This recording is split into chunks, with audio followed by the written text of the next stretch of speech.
અરે ભાઈ, તમે આ શું કર્યું? તમે જાણતા નથી કે ખુલ્લામાં કચરો ફેંકવાથી ગંદકી થાય છે અને બીમારી પણ ફેલાય છે.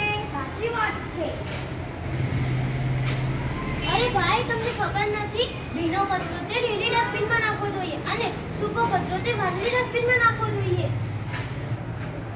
અરે હા, આપણા શિક્ષકે આપણને આ અંગે આપણને સમજાવ્યું હતું. સોરી, હું ભૂલી ગયો. અરે દીપા, તારા વાળ તો જો તારા નખ કેટલા વધી ગયા છે. જો આમાં કેટલો મેલ છે. જો આપણે આપણી શરીરની સ્વચ્છતા નહીં રાખીએ તો મનની સ્વચ્છતા કેવી રીતે જાળવશું? હા સુનીતાબેન, સાચી વાત છે. હું હમણાં જ મારા ઘરે જઈને મારા નખ કાપી મારા વાળ ઓળાવી હું હમણાં જ પાછી આવું.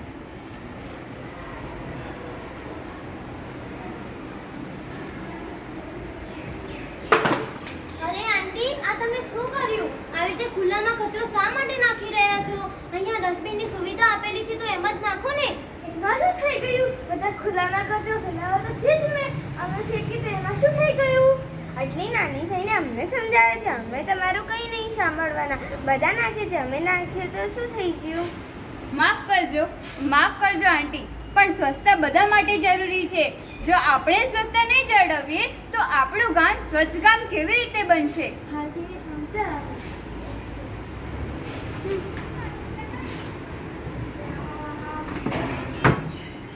આ લોકોને સ્વચ્છતા વિશે કોણ સમજ આપશે?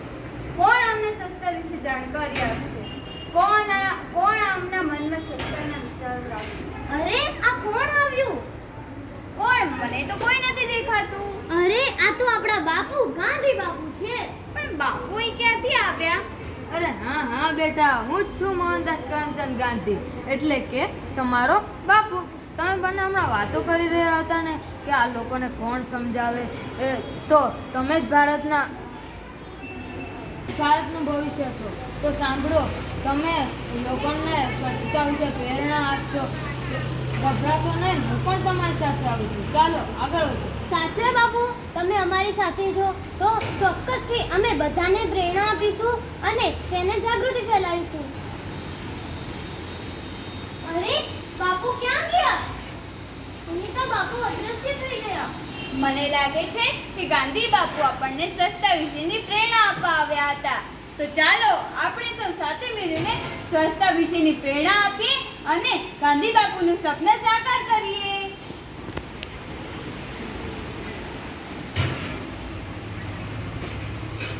અરે ઊભા રહો, હું પણ તમારી સાથે જોડાઈશ અને આ ઉમદા કાર્યમાં મારો ફાળો આપીશ. હા, હું પણ જોડાઈશ. આ આપણા બધાને ફરજ છે. આપણો દેશ આપણું ગૌરવ છે. અરે અમે પણ આવીશું અને લોકોના જાગૃતિમાં અમે પણ ફાળો આપીશું. હું પણ આવીશ.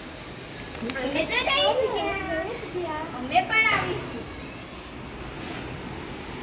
સ્વચ્છ ભારત